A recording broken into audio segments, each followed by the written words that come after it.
literally followed around the Olympia by a streak of urine.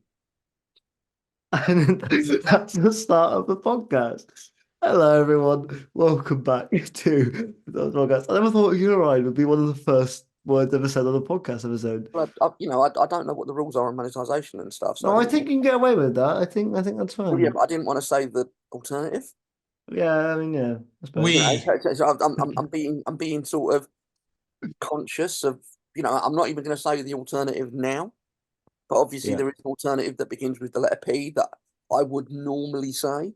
Pedal. we Pedal But P. but yeah, petrol.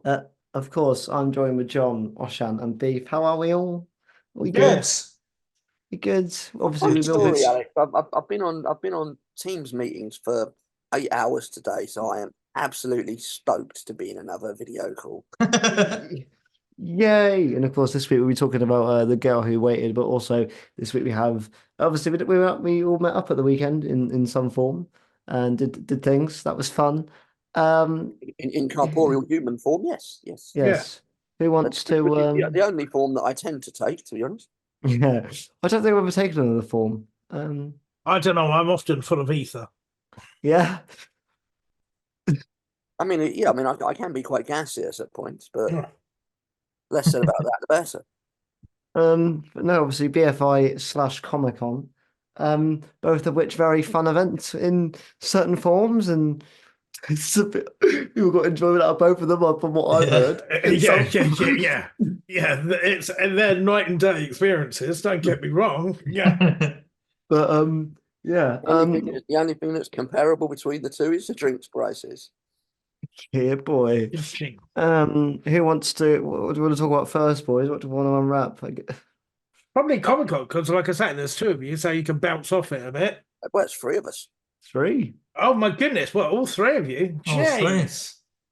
Yeah, we all went. It's good, wasn't it? It's quite really fun. It's a fun day quieter. out. Tell which of these three got the monies and guess who's for. Yeah. No, it was Some of us only went one day. Oh. Oh yeah, I went both. Alex Kingdom. Well, I was originally only going to go Sunday, and then they booked Ruth Madley. Richie Rich. Yeah. It was like, wow, no, I have to. They've turned my hand, did Billy Piper, and it was like, oh, okay, this is just a great little addition. So it's like it had to be done, but it was good, wasn't it? Quieter, which annoyed some people, doesn't annoy me. Just makes it easier to get to places. Yeah, exactly. Yeah. Yeah, It wasn't too full on actually. Like even compared to like previous, the spring convention's never as busy as the summer. Hmm. But even compared to like previous spring conventions, like the one we did with Jodie a couple of years ago, it was half empty, and it was lovely for it. But yeah, gone. They didn't even fill up the whole bottom area. It was like very compact this year, wasn't it? It was like Yeah. there was yeah, less stalls and everything. lots of space, and yeah, it was just nice experience. It did More smell a friendly. lot of onion and hot dogs and stuff, though, didn't it? Is that just me? It's obviously because they were cooking hot dogs. It's either that or the smell of onions pouring you around, and you need to have a serious consideration. I need to think about that. But Have you ever seen the Only Fools and Horses episode where Boyce's hair gel is infected with onion? No, I haven't. Yeah, it could have been. Can anybody smell shepherd's pie? but no, Arshan, you bought a nice little trinket as well. I That was did, probably that was within the first half an hour of you being there. Oh, what, the gift? Yeah. It's somewhere over there. We can't say it's a TARDIS, mate, but we'll I'll see rock it. Hang on, I'll just bring it quickly. 2 seconds. Go on there. Jealous. Now, with regards to the crowd though, as well, actually, where you're saying it was slightly less, was the Diamond Pass still worthwhile? Oh, Or do you think it would have not been needed? Billy didn't get through her entire virtual queue, so the Diamond Pass was still worthwhile. Everything was quiet except Billy, basically. Billy was quite hectic. I'd say that Ruth had a good queue for the first most of the day as well. Yeah. And then I think Ruth was very popular. Obviously, it's her first convention. The lovely thing to see, I was saying to Beef the other night, the lovely thing to see was actually while queuing up for her photos, the number of wheelchair users that were actually in that queue. And obviously, she'll have noticed that. And I think that would have meant a lot to her. Hmm. Yeah. Also, the other guy that had a big queue was Mr. Willie Chop-Off Man from Game of Thrones. Was pretty busy as Yes. well. And Anita Dobson was quite. Who busy as you well. didn't realise had his Willy chopped off in a Game of Thrones until I pointed it out to you on the day. Yeah, I can't I say was that. like, do you realise that that's Lily Allen's younger brother Alfie, who she wrote a song about on her first album, and Yeah. he had Willy chopped off in Game of Thrones. Maybe that's why it was the smell of hot dogs. But more importantly, Could be. Paddington in pop form. I didn't was even know this was a purchased. thing. Well, I saw it, I paused it straight the- away. Paddington and conventions just leads me to remind everybody of one thing, and it's that is that Alex Kingdom has promised that he would only ever do one cosplay, and that is if Hugh Grant ever does a Comic-Con, we are going as prisoners from Yes. Paddington 2. Yes. Yeah, I said I'll do it. If you've not seen the Paddington movies, go do it right now. Stop listening to this podcast. Yeah, Yes. literally. Go and do it. Oh, yeah. yeah, literally stop listening to this podcast, because if you have not seen both of the Paddington films multiple times, we do not want you as a listener. This is where I have to ask. Has Beef seen both of them? Come back. No. Oh Come back no! and watch them. Vote to kick. Beef. Oh, no, hasn't- you're fine to participate if you haven't seen them. Because let's face it, there's loads of really good films that you've not seen, Alex. But Beef, And why? you're What? fine to participate if you've not seen them. You just can't listen to yourself back. I'll get to it. As it's been endorsed by Nicolas Cage, but Yeah. Um, By the way, kids, don't do everything that's endorsed by Nicolas Cage. Yeah, respectfully. But no, I think everyone we met was super sound. Obviously, I also went Sunday, so I got to meet the lovely Jacqueline King, who was sensational. And I think I spoke to her for like 10 minutes and found out some really cool info and tidbits, which is nice. More importantly, you met Danny Glaze off the bill. I did, and he was an absolute legend.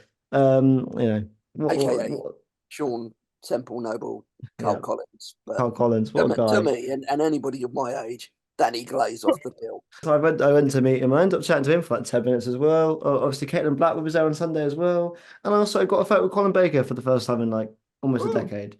And he was in lovely neon get-up. And Thunder asked me if he was looking good, to which I said, absolutely. And he was like, that's the first time he's heard that in about a decade. So there you go. My favourite thing from the entire weekend actually is a photo that I saw yesterday, or might have been Sunday night, of Ruth and Colin, because obviously Ruth is Colin's companion for Big Finish, and so it was really nice to have a photo of the Sixth Doctor and Hebe together. Should have done a duo shoot. Should have done, although with Big Finish being an audio medium, I'm not sure to what degree. I'd have been up for that, but I think I might. What a vibe. It was good. It's nice for all us to kind of be together. At some point during the weekend, Beef was on the other side of London, kind of middle way through, I guess. Did you just describe the South Bank as the other side of I London? was being more dramatic, to the Kensington Olympia. I was being a bit dramatic, but Bear in mind, you've got a South London boy and an East London boy here. I think we would both. no, but I was just being a bit dramatic. That geographical description. I've just been a bit dramatic, but he was like an hour away in the South Bank. Beef. It was about 30 minutes in the cab. Yeah, it took me and Arshan about an hour. Beef, tell all. What?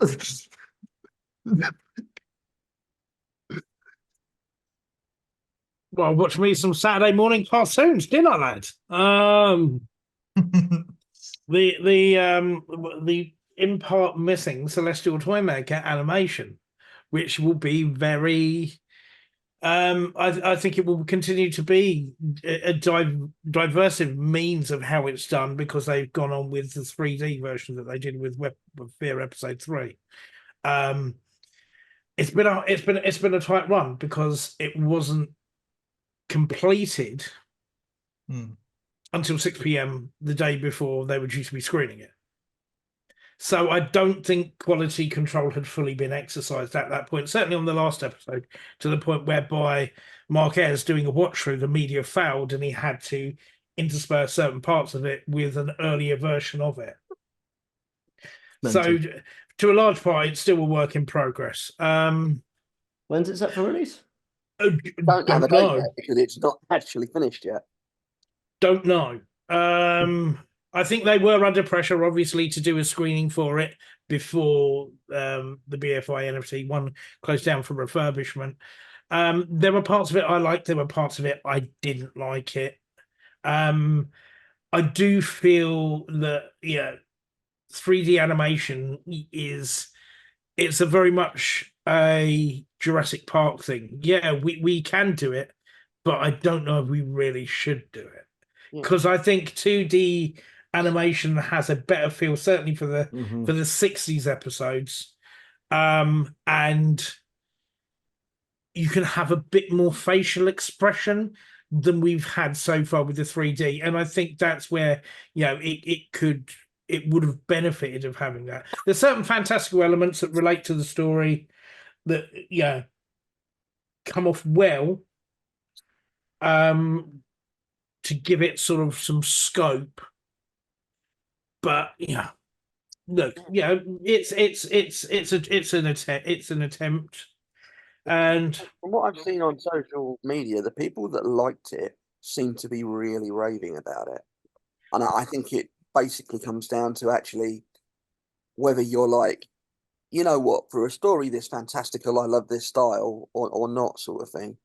I mean, as a story, it's not necessarily the best story because the same sort of thing happens every episode. So I wonder, but it's gained this sort of mythic quality by the nature that it is missing.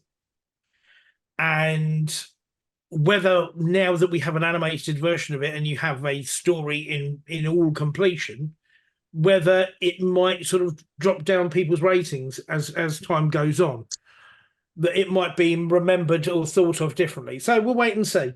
I was talking to Don Martin about it the day after, and he was basically saying what you were saying, Beef, is that like the 2D animations actually look better, they work better, they look less cheap. Even though I assume the 3D ones are actually more expensive, the 2D ones actually look way more, quality.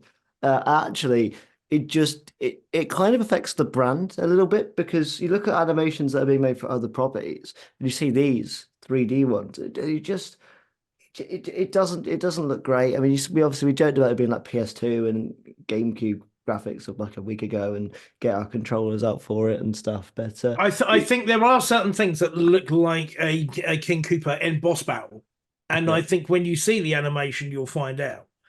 But yeah, it's horses for courses. It will tickle some people's areas, and it may not tickle other people's areas. Oshan, have your areas been tickled recently? Someone's been tickled. As a sneeze. Someone felt a tickle. That was like the best film. That was timing. That was brilliant timing. Good job, man. No, basically, no. Oh, here's something I want to ask, because I've seen a lot of people talk about the weekend itself. I was thinking, like, obviously with the animation and stuff, like a lot of things were changed from the original, or like things are a bit different with the clown. Apparently, he's a different. There are a few changes, and I wanted to ask with Beef and John and obviously Alex, like with fans of the classic era, when you were waiting for something like this to come around, do you like that they do something different with it, or would you to be waiting for this for so long? Thank you for the original, not just following Ian Levine. Yeah. I always go with the Marvel thing, where I go when people go, it's not like the comics. I go, if you want to read the comics, like do something different. I think as a creator, that's a little bit different with these, because actually you can't go and watch the originals. Yeah, no, but I also think as well, if you're going to give a creative team something to make, I think give them a little bit of creative license. I don't think that's a negative. You can do a few creative things differently. Obviously, you're still working with the framework of the story anyway. So why not change it if this concept looks better, or maybe we'll change the design of this a little bit. I don't see that as a big deal, realistically. And then as long as it looks good, then do it. Obviously, if it looks worse than the original, that's a different conversation. But if you think you can improve on something and you execute it, then then why not? That's kind of my perspective. My personal view is that if there are changes that you can make that will bring in new viewers, will make it more marketable, will mean that you sell more copies of the Steelbook, and therefore that you're more likely to have the money to be able to make further animations, then I'm all for it. But I'm not somebody that I think maybe if I was somebody that was of an age where I actually sat there in the 60s watching all the old 60s shows, then I might have a bit more attachment to how they looked and a bit more like I want them to look how I remember. But the way the human mind works is like all of those 60s fans are going to have a different recollection. So you're never going to have something that sits there and goes, oh, yeah, that's exactly as it was, because they all remember it differently. I also think because this is a fantastical one, so they have sort of gone out on, I think, the full sort of psychedelic trippy nature of it and everything like that, to make it eye-catching and attention-grabbing. It's hard because I think if you were to have a straight-on recreation of what the original like studio version is, it's a lot of scarce blank space to it. Yeah. Which if you were to do that in animation, you wouldn't necessarily be servicing it particularly well. But by the same token, if you look at something like the if you think about the Land of Fiction and everything like that, a lot of that is quite scant background and everything like that, but that services the episode really well. I think if it's live action, you can get away with it, but in animation, you really need to sometimes have something to fill the void between. And that's the point that the animation teams have made at BFI talks before, isn't it? That actually, it is animation is a different media to live action. It has to look differently. Yeah, and I mean, for me, the best animations in my mind that they have done are the Macroterra and the Abominable Snowmen. Neither of them are 100% faithful, but they've both enhanced the reputation of the stories, I feel, because actually they're something of their own entity, and they've just got the gorgeous to look at. It really works. Well, actually, Evil of the Daleks has gone up in a lot of people's rankings just by virtue of the animation from what it was before. Yeah, that is another one. But I mean, for me, I think that probably sits third, just below the two that I mentioned. For me, I mean, yeah, you can get to Snowmen, could you? But for me, like just the way that the landscapes and the backgrounds worked on that, particularly seeing it on a cinema screen, it's gorgeous. Yeah, I think animation is just available on iPlayer from the date of recording. So by the time we are released, if you're in the UK, you don't have the DVD or Steelbook or whatever, you will be able to watch the Abominable Snowmen animation on iPlayer. Woohoo! No, I think animation is just a brilliant platform for creativity. And my view, if I'm not taking away from anyone else's, is that we should use the creatives and let them kind of run a bit wild with it. Obviously, remain as faithful in method and don't change anything too much. But if they have an idea, like John says, that can enhance the brand and enhance the quality of the story just by a neat little visual, or in the case of the Toymaker, there's a lot of like bland backgrounds and empty space. Fill the void. I don't. As long as you're telling the same story and you're not pissing on everybody else's work, you're absolutely fine. Yeah. Don't they don't they make the Toymaker seem a bit like he is in the new specials as well, with like his size and scale and that as well?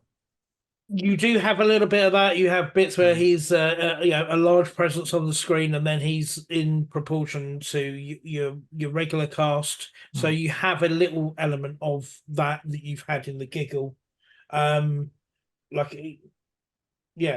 So you do have that idea that there is this, power and doesn't necessarily obey the laws of physics. So you get that aspect to it. Well, that's all right then. Yeah, I mean, look, it's really one of those things. It's certainly created conversation in some form, and it's been a bit Marmite. It's created conversation in some form. It's created shouting in other forms. it created one person demanding that the BBC allow them to show their own 12-part recreation of the Dalek Master Plan, which they've now backed down from, thankfully. And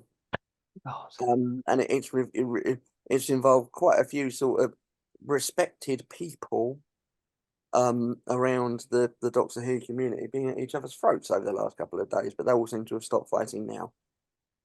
Yep. And then on top of that, the other thing that they showed a preview of what's going to be an extra on the release for this, and it's going to feature in upcoming collection box sets, which is going to be the purpose-built Doctor Who escape room, featuring companions and Doctor Who alumni from various eras, undertaking a sort of escape room based on their era of Doctor Who. That's cool. I failed the one escape room of Doctor Who. I did. We didn't do very well. Although to be fair, it was two people in a wheelchair user, and it certainly was definitely built for like 5 or 6 able-bodied people, not let alone practically 2.5. I think it's looking to build on the sort of idea of how Behind the Safe has been very popular. So it's seeing these former actors interacting and everything like that. Yeah. So did you see? Are we allowed to talk about who you saw in it, or? Yeah. I don't think it's top secret and anything like that. Because this is going to be an extra on this upcoming set, because there's not much you can do extra wise when the story's missing, and this has been animated. It's Peter, Maureen O'Brien, and Lisa Bauman from Big Finish doing an escape room. You've got K9 as the sort of like little in-room assistant, and it's all based around First Doctor centric items. So nice. Yeah, they might have arguments. They might be a little bit fractious. I think it's just intended as just like a bit of like fun filler, bit of light entertainment, and they'll certainly do better than me.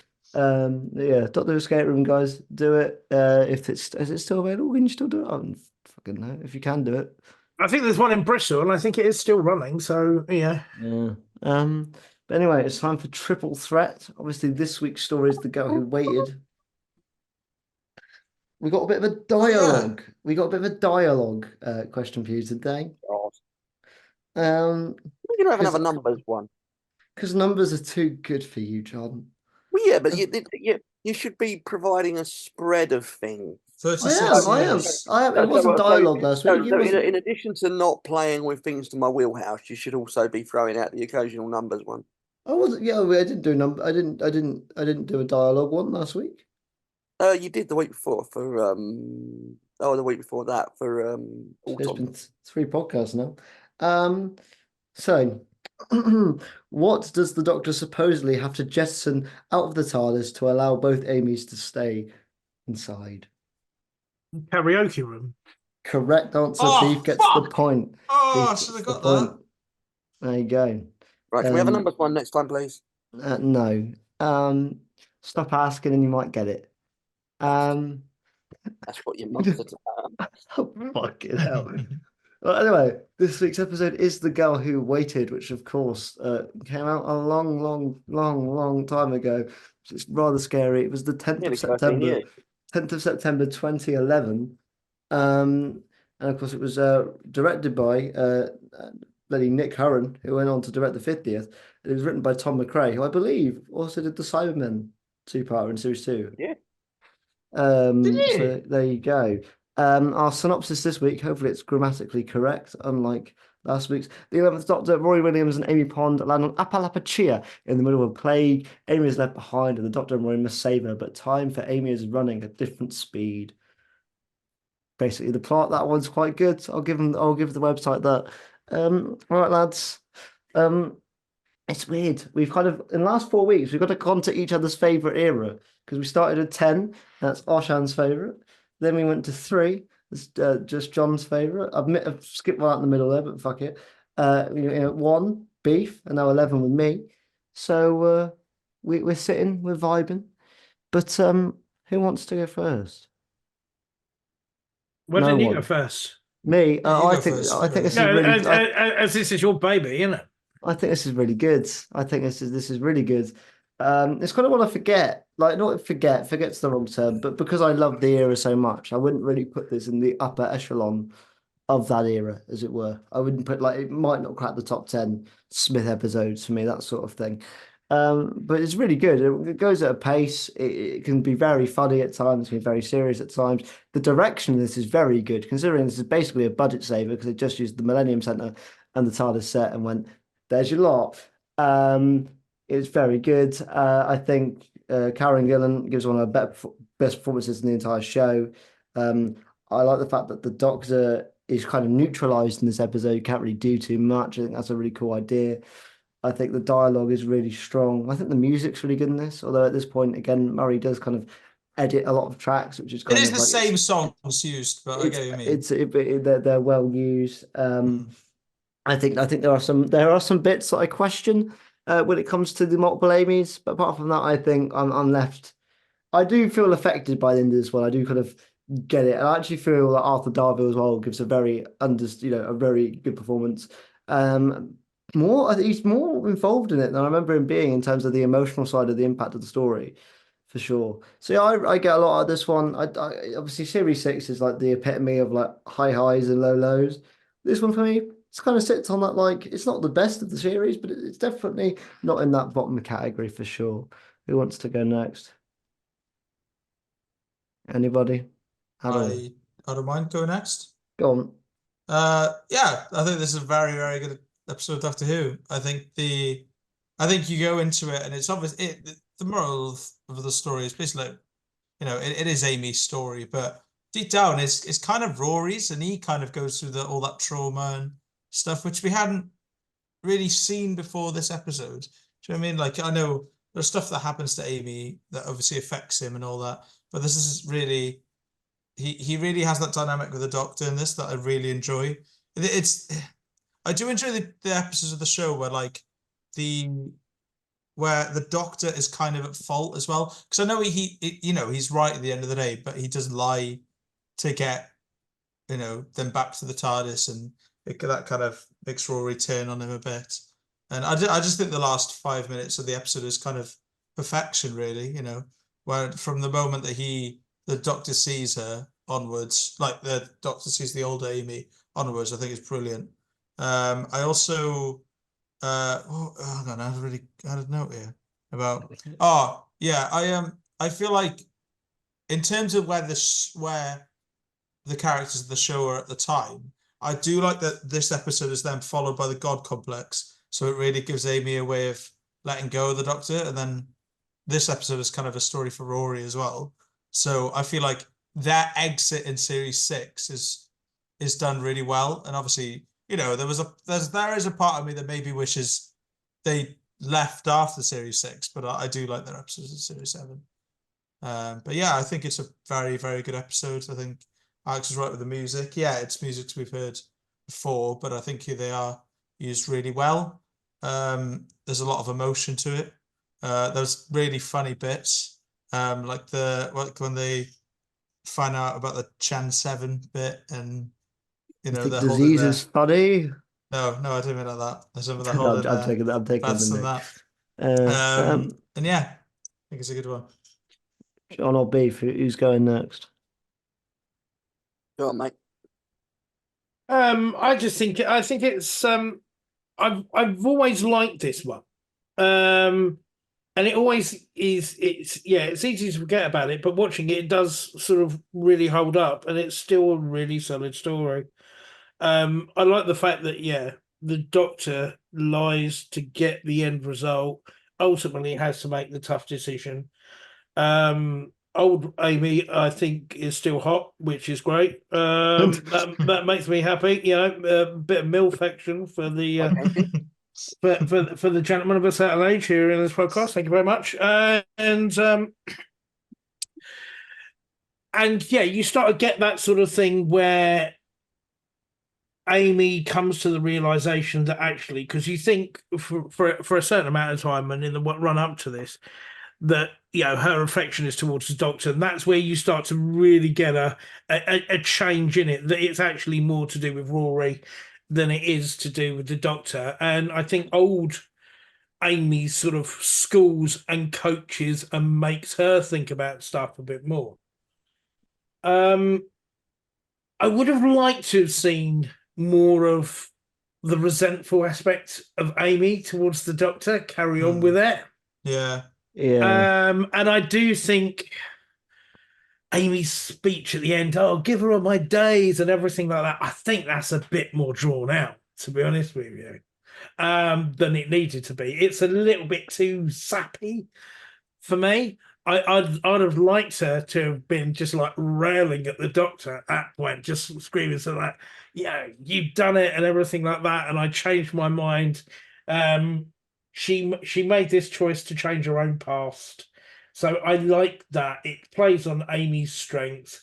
It plays on Rory's side of things, because there's always that growth in his character that you had like going on and just evolving all the way through, all the way through the series, to be honest with you. So I like that part of it. But like you say, it's a cheap one. So I'd like to have seen more budget. I'd like to have seen more locations to something as fantastic as it was, and perhaps seen more of Amy's isolation as well. I'd just liked a few more minutes of that to just get this idea of how time passed for Amy, because you just snap your fingers and you're there, and she's an old woman. So yeah, it's solid. I don't think Smith really does much in this. No. I think he literally does take a back seat, and the other two take the wheel, and there's nothing remarkable, I think, about his performance in it, to be honest with you. So yeah, that's where I'm sat on it. What about you, Jono? I think this is stunning. This is how you do a Doctor Light episode for me. With Smith popping up here and there, finding a really good plot reason for having basically Rory as your protagonist. I'd say it's slightly more Arthur's episode than Karen's, because Rory is the one that actually has to make the decision. He's the one that's given the dilemma. And he really runs with it. I really like the handbots as a design and as a concept. I think, given the budget constraints they were under, I think they're great. And they've got a really good, again, they've come up with a really good plot reason for that. I think this is one. Sometimes Moffat gets very sort of tied up in timey-wimey quantum paradox ideas and stuff. This is one where he comes up with something and actually it's not too difficult to untie himself, and he reins himself in a little bit, and I think it benefits from that.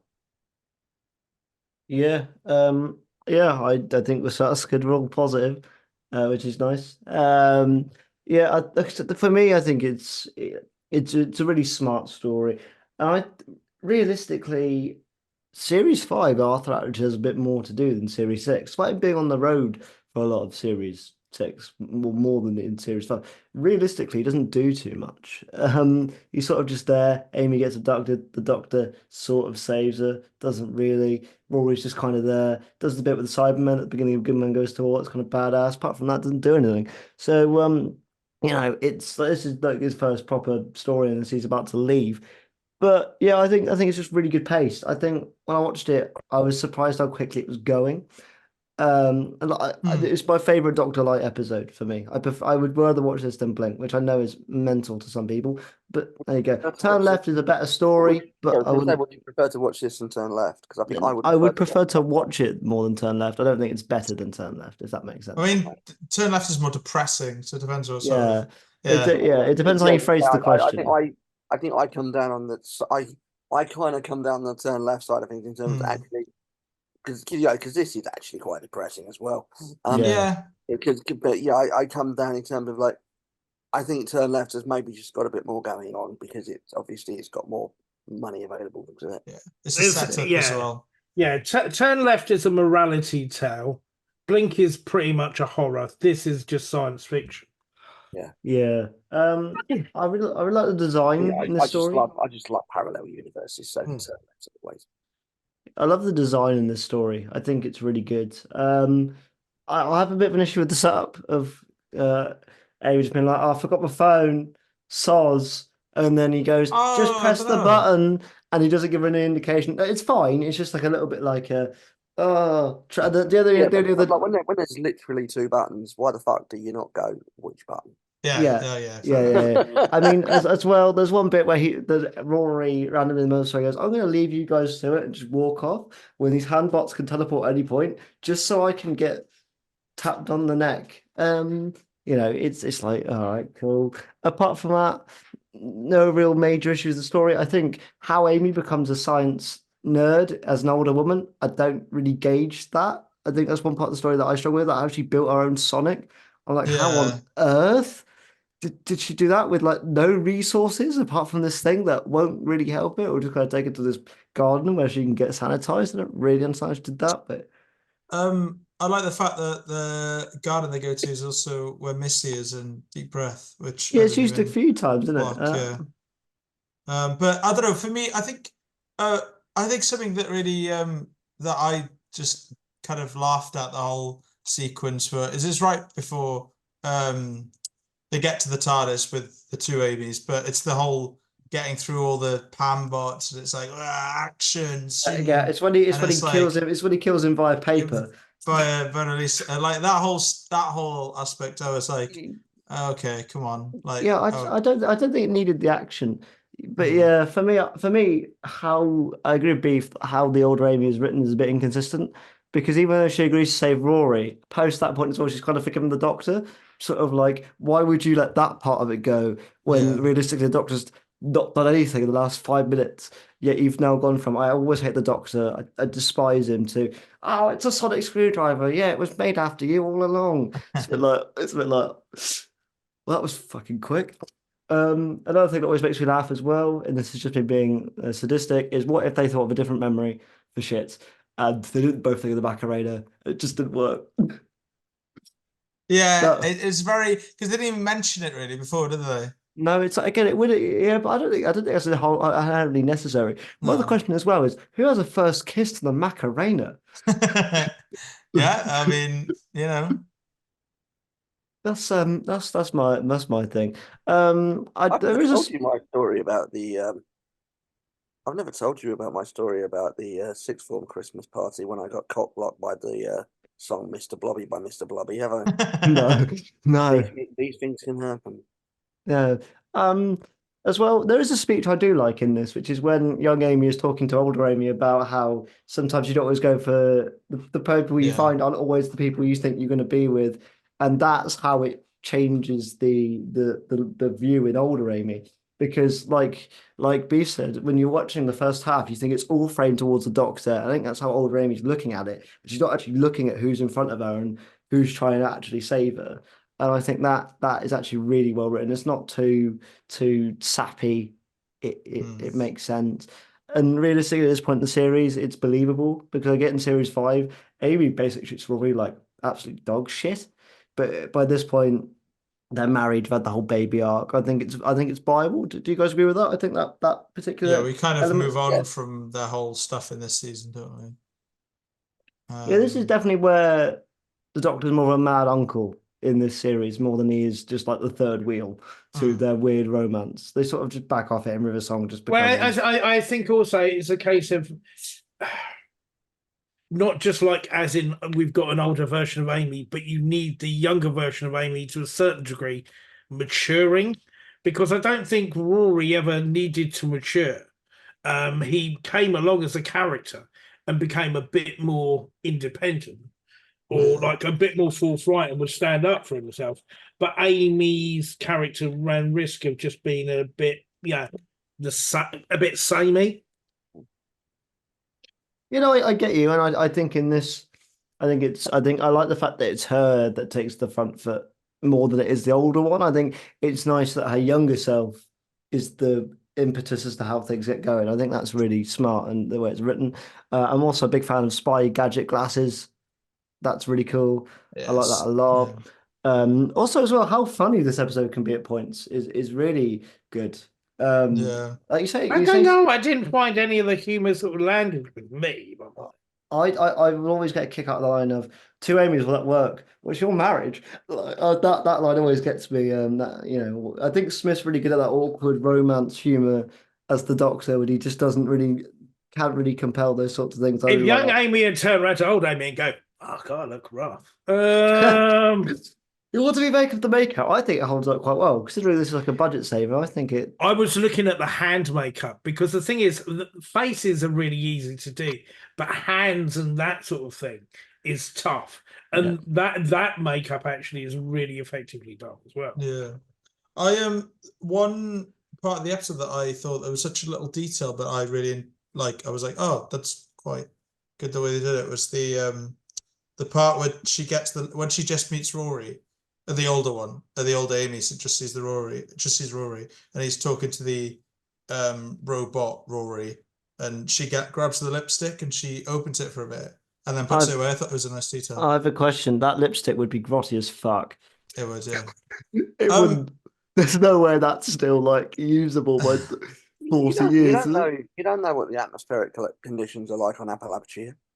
I also like the fact that the handbots aren't really, they're not evil or anything. They're just this is a kindness. Robots, yeah. This is a kindness. Yeah. That's a really good alien line as well. I like when Rory goes, "Oh, this is horrible," and the Doctor goes, "No, it's kind. You either sit by their bedside and watch them die, or you can watch them live." Although it's in a white derelict room where they can't really do much. Yeah. But like, no, I think that's the good side of the Doctor's alien side coming through with the way that how he sees it. What do we make of the way the Doctor's written out then, with it just being a disease that affects two-hearted beings? I think that's fine. I don't think you really need much more. It's an excuse that doesn't require any more explanation. It's one of those things where you think of other stories where, you go into paragraphs and paragraphs of exposition for something like that. And now all you need is that one line of, it affects people with two hearts. Oh, shit. Oh, shit, Rory, I guess it's up to you then, Sunshine. Get the job done. What? Oh, no, there was something about the, oh, God. I'll do it. It'll come back to me. But I also like as well, I like the little Rory bot. I think that's cool. I like the fact that little Rory bot helps regular Rory and picks up the glasses. I think that's really good. I'd have liked it if she had got the lipstick and just written on things, "Fuck you, Doctor, screw you, Doctor must die," and gone like a little. Not being funny, she's been on her own for 36 years.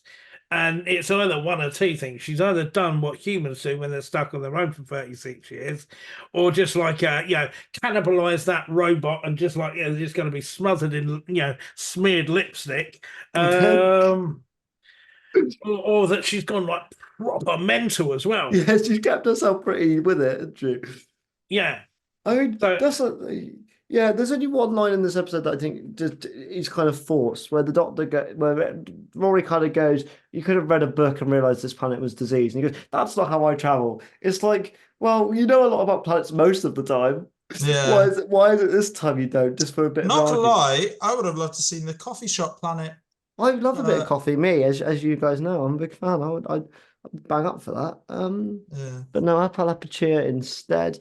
I just think I think it's all solid. I think this is one of there's annoying episodes where there's not much wrong with it, and there's not much like that's like to rave about really. I think I agree with you, Morris, and that the ending I think is superb. I disagree. The last I get past that little slow mo Zack Snyder bullshit action sequence. And then it gets really good. I actually like the speech. I disagree with you a bit, Beef. I think that's kind of cool. I like it when he closes the door, but at that point, that's where it should be. Rory is with Amy, and anaesthetized Amy on the floor. The Doctor's holding the door shut, and then that's where you could have the three of them in theory, have a scene together. So he's stopping.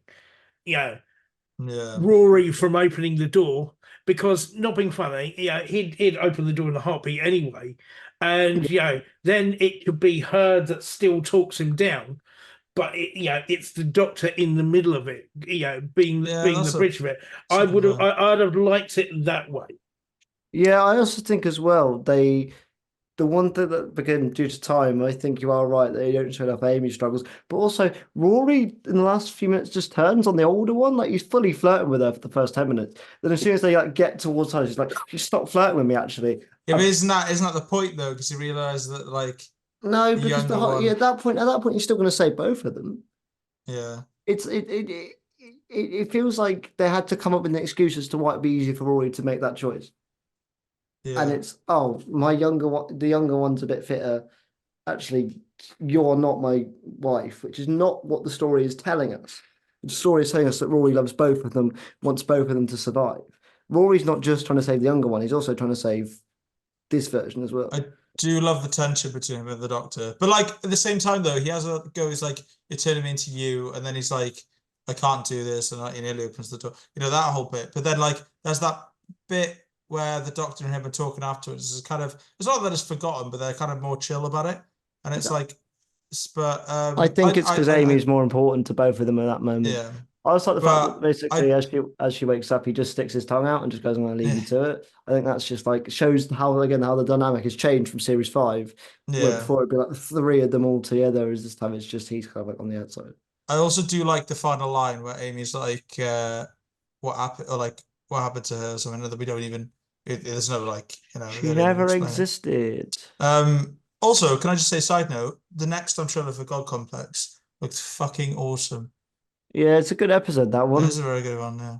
It's one that's grown on me. I didn't like it as a kid because it's a bit spooky. But it's got Walliams in it, which is only a bad bit. But apart from that, it's quite good. It was also the exit of or the beginning of the end of my favourite companion, really. So not a fan in that regard. Do you not like the exit? If they were to not come back after that, would you been a bit? I think it's a bit short-handed.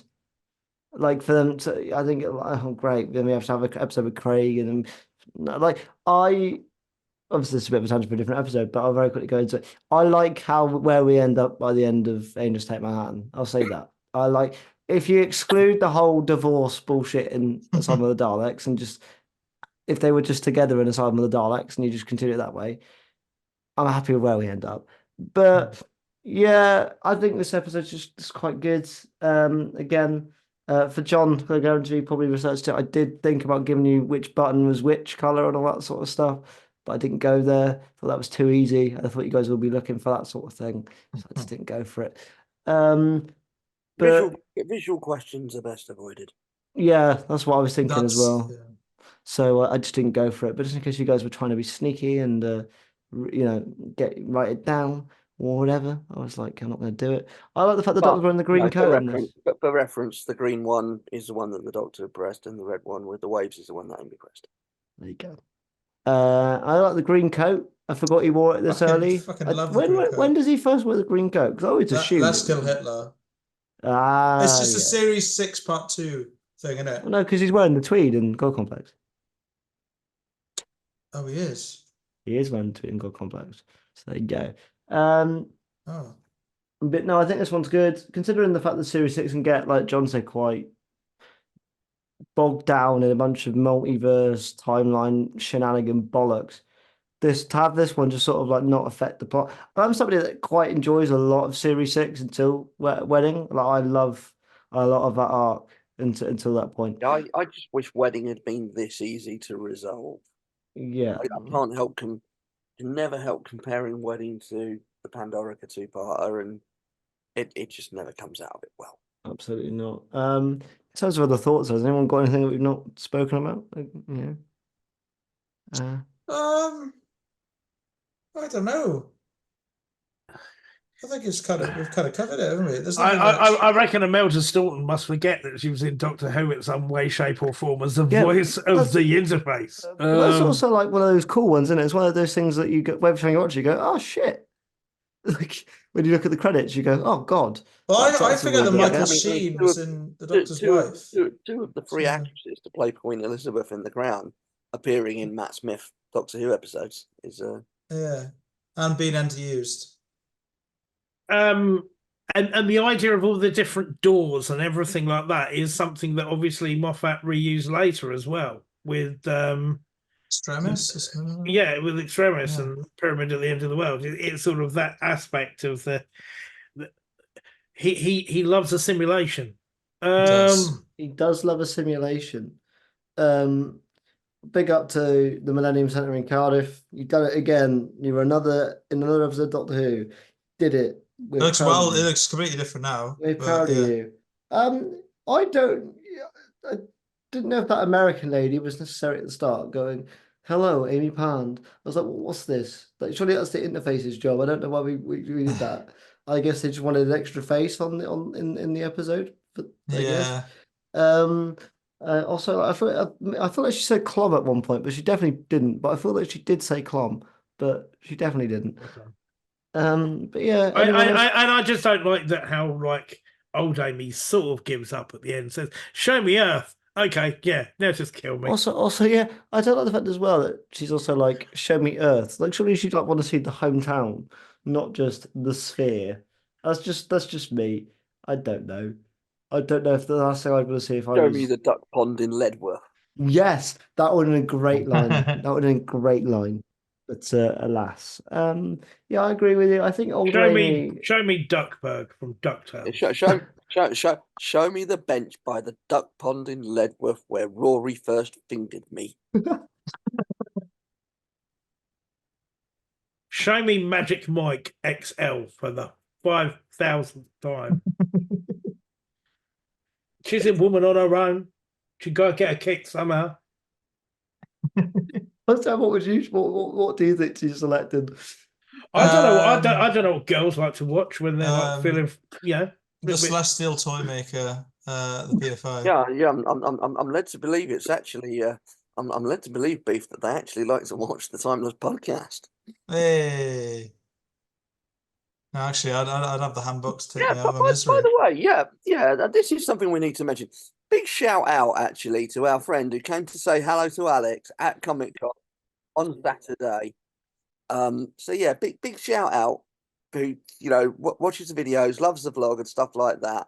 Well done to someone who actually will admit that in public. So yeah, that's a brave person. If you are a listener, come and say hello to us if you see us at events, because it does genuinely make our day.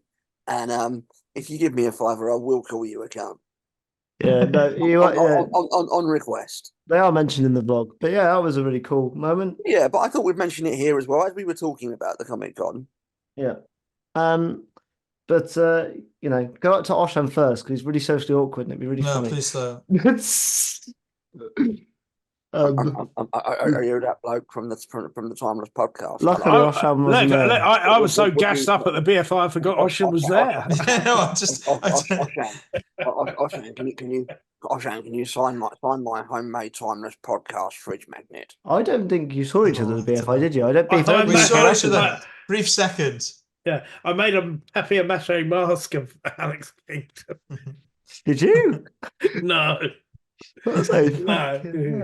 Anyway, yeah. I'd rather draw a face on the balloon. This is going to be, this is going to be the level up, isn't it? Like the next convention you do, you're going to see someone in an Alex Kingdom cosplay. Yeah, you can borrow my wheelchair if you want for it, if it's good enough. I'll let you take it. Well, if they want to get the authentic chair. Yeah, if you want the details, Alex can provide you with the details of the chair. Yeah, 3D printed that stuff. Yeah, probably slightly cheaper than some items that cosplayers purchase. And with that note, scores on the door time. We'll go in reverse order. So John gave his thoughts at the beginning last, so you can go first. Yeah, I really like this one. I think it's borderline 7.8, so I'm going to say 7.5. What about you, Beef? 6.25. I know you bemoan the music, but it's sort of, unfortunately, it really does add to the sort of drama and the heartstrings element, and is effective in itself. I think there's a little bit too much sappiness to it. I know it's a heart-based story, but I'd like there were other bits I'd like fleshed out. I think the turnaround in Amy's attitude is too quick. I'd like to have seen how she sort of hacked the interface and managed to make a sonic screwdriver, learned all this stuff about quantum physics, but didn't find out any of the stuff that then the Doctor all of a sudden said, oh no, it's the dog poo regulator or whatever. And that's it. And I'd like to have seen just that the embitteredness carried over. I wanted to see, Amy just go like properly like stir crazy mental when you've been go a bit primal. Yeah, that's it. I'd have liked that. And then while she's harsh to Rory, it would have been nice to have seen her actually attack Rory.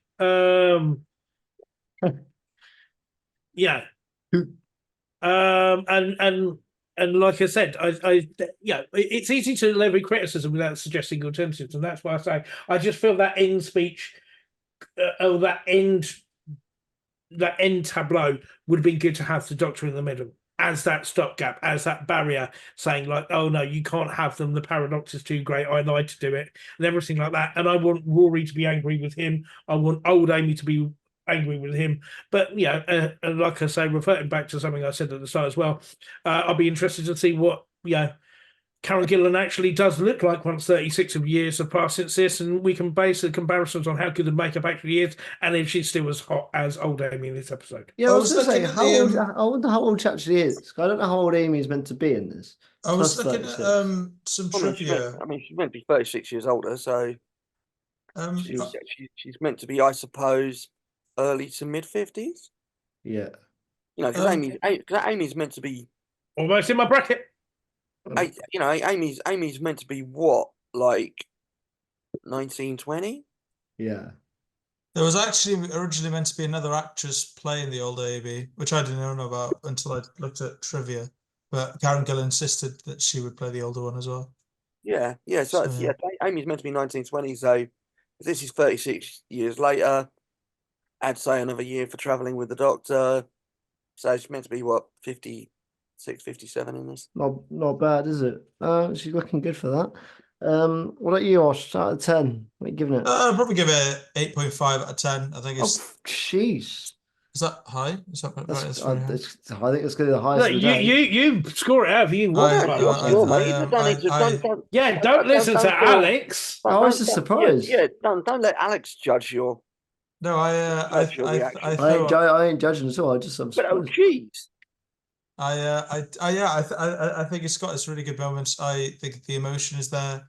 Obviously, I think what brings it down is just the little bit at the end that really cringes me out when the whole slow-mo fighting. And it's like you said, some bits don't really make sense, but it's fine. I think at the end of it, it's a really good Doctor Who episode, and I don't mind watching it. I was thinking about this. I gave Tara the Autumn an 8, and I was like, which do I prefer? And I thought I like them the same, so I'm going to go an 8. I think they're a similar level of quality. So there you go. It's an 8, which I think that levels out to probably like a 7.5 on average, because Beef's 6.25 plus John 7.5. I think it's going to be roughly about 7.25, 7.5. So we'll go 7.5 as a rough aggregate score, which ain't bad. It's done good. But what did you guys think? More importantly, we did get some listener reviews in this week. I'm going to start with one from Jacob, which is at Wild Blue Jacob. He put a good story, maybe slightly overrated, to be honest. 7 out of 10. I think it's probably Arthur's best performance in the show, however. So there you go. Basically, kind of agrees with us. I'm at the 7 mark. Potentially in their sphere, it may be liked by a few more people in a higher regard. Yeah.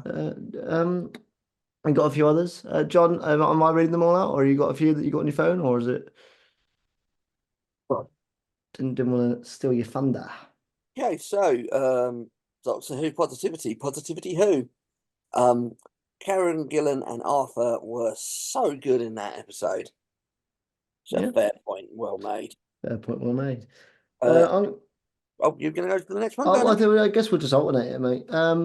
So I'm going to go next for Robot of Death, or Graham, Graham Ward at 68, who's done a few reviews for us now. But I like it when Doctor Who offers up the occasional strange story that doesn't really have much plot but create jeopardy from a mysterious situation, e.g. the first ever two-parter, the one being this one created by a heart-wrenching disaster for Amy and her boys, and they played it beautifully. There you go. Alternatively, James H. FitGeek UK at FitGeek_UK. The most tediously dull story ever, with an ending of pure, unadulterated, predictable wank, and goes on the depressingly long list of stories reflecting Moffat's obsession with time paradoxes that he isn't intelligent or consistent enough to do. Even the Space Pirates is better. So I think it's fair to say that James, I think it's Shots fired. It's fair to say that James is kind of on the fence here. Yeah, I'll follow that up with Rassilon Productions, or at Rassilon Pete. Genuinely phenomenal. 10 out of 10 in every way. Sorry, I always go back to watch. So we've literally had the juxtaposition of the opposite, the opposite way of the pendulum. And as with our last review, Fraser actually sent us a little link to his review. Did you click on it? And I'll do what I did last time. I I plan to read the last because he normally does a summary paragraph. So I shall read the last paragraph. But this is from Fraser Gregory at Felix Fraser. Yeah, and Alex will read this out for you. I'm not going to say he will read it out in the voice of Sylvester McCoy. I ain't doing that. Hello, Shooty. As I've said it before, and I will no doubt say again, the best drama pushes you into places you don't want to go. It makes you feel things you don't always like. It can be hard if you're watching characters you love go through events you hate. But what makes it good drama and not comedy? And make no mistake, The Girl Who Waited is excellent drama. There we go. There we go. Yeah, I think polarized. The people that like it really love it. But if you don't get it, then you really think it's dog shit. Yeah, I think that's fair. As with most episodes, there should be some sort of analogy for TV episodes like that, possibly involving a yeast-based spread. Well, also, it's also good to see that old Amy didn't turn into Neris Hughes, where they say daughters turn into their mothers. So, breathe a sigh of relief, lads. I mean, if that was the case, we'd be kind of wondering what what old Amy was doing in, was it Kinder that Neris Hughes turned up in? Yeah. Yeah, absolutely. By the way, thank you for your reviews. We always love reading them. Thank you very much. We're always a bit disappointed when we don't get many, so keep them coming, guys, because we do love them. Keep them coming. We do love them. And I tried to get Arshan to tweet them out, but he was like, I got no followers. Fucking hell, wait to help me out there, isn't it? Arshan, Jesus only had 12. That's true. That's true. And even one of them stabbed him in the fucking back. Am I the next Messiah? Who knows? Let's fucking hope not. Let's not go there. But no. I think if you were, then by now surely you would have healed me and Alex. Oh, true. Yeah, that's a fair point. I mean, right, but and you'd be able to turn water into wine and save people lots of money at the BFI. What we can do though is find out what we're reviewing next. Oh, for God's sake! It's gonna be classic. I can't wait. Yeah, he loves classic. And we'll do the little reminder we always do. The story that shows up when Alex clicks it is not the one. It's just the one that comes up. Right. We can't. Unfortunately for John, we can't get a third Doctor story, and unfortunately for Beef, we can't get a first Doctor story. So I swear to God, if the fucking War Games comes up, boo. Oh no! Oh yeah, baby! Oh no! This is going to turn Oshan off Doctor immediately. Oh, what does that mean? I've got good news for you, Oshan. It's not. Wait, go back to that. Go back to that for a second. It's the King's Demons. I've got good news for you, Oshan. It's only 2 episodes long. Yay! In fact, that's good news for everybody. It's a quick watch. The King's Demons is only 2 episodes long. What season is it? 20. It's the one before the 5 Doctors. It's sandwiched between Enlightenment and the 5 Doctors. It's got Chameleon. And basically, it's like if somebody created a sandwich with 2 slices of pizza and then stick a dog shit in the middle. So is this is right before the Five Doctors? Yeah. Yeah. That's Yeah. fine. That's And you, fine. and you really can't wait to get to the Five Doctors once you finish this, because Jesus Christ, is it? Yeah, Is it? yeah, but you know, obviously the Five Doctors didn't come on straight after because it was the anniversary special. So there was a while for which this was the Oh, last this is the episode of last in the Doctor Who season. that was Bloody hell. I look, I'll make no bones about it. I love my Davison era. Yeah. Oh, Well, I have no issues with the Davison. I as we may find out in a couple of weeks, I may take issue with the King's Demons. yes. Anyway, thank you all very much for watching. You can follow John at JohnBoy_Cook. Follow Oshan.gt or the Oshan Man. It's the Oshan Man. I remember correctly. It used to be Oshan.gt. He changed it. Follow Beef at the Beef Heads. Beef. Why no tweets, man? Oh well, yeah. Sorry, like I said, this was all put together on a very short notice thing, wasn't it? Yeah, slightly, wasn't it? Yeah, it was a little bit. Yeah, someone's got a busy week. It was like, this is the only to be day I fair, can do. The short notice stuff does tend to get us more responses. When we tweet Yeah. out like 3 days before, Yeah. no cunt replies. But actually, if we do it the day before, we do actually tend to get I a would bit of right traction. I'll represent. I'll be representing my boy Davison, man. Yeah, I'll be tweeting along. Yeah, give me your great unwashed. Give me your hungry. Give me your poor. Give me my Davison action, boy. Of course I will do. But of You course, gotta love me. You gotta love me some shiny robot action. and of course, you follow the podcast at the Thomas Pod. You follow me, Alex King_Dom, and John. I've said John. John was the first Oh, one I did you? said. I was up first, mate. Oh, John that's was all up right then. first. It's ironic that he always names me first because I'm the one with like 1,700 Twitter followers that maybe doesn't actually need any more. I don't tweet, so but yeah, in terms of content you can find on the channel, Comic-Con vlog was it should be up by now. If they release it, should be if up they by re- now. not when we're Oh, filming. no, This comes out in 6 No, days. good point. Yeah, sorry. Yeah, but if the digital photos are released, I look forward to which seeing what you got up they to. normally are. They normally would be around sort of tomorrow. Then it'll be out. Yeah, and of course, we are awaiting digital quality of convention photos. I want old lady Amy cosplays. Didn't see any of them. Did see our mate. Did see our good friend from 18 months ago, Drew, who cosplays Bojo at these events, and Yeah. saw a wonderful picture of him with Sylvester McCoy with a bust poster saying, "Where's the 350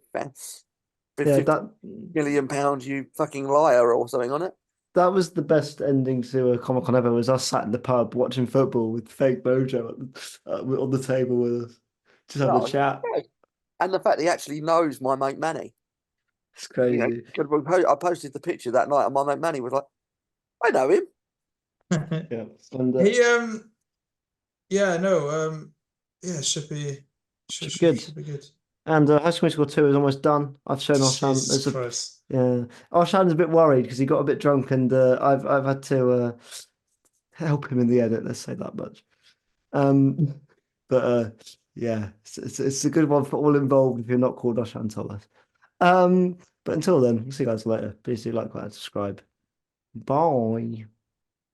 Good night. God bless. Don't have nightmares. Do sleep well. Stop. It's a rebel MC. Rock like a ninja, sting like a bee. Back by public demand. Just press stop recording.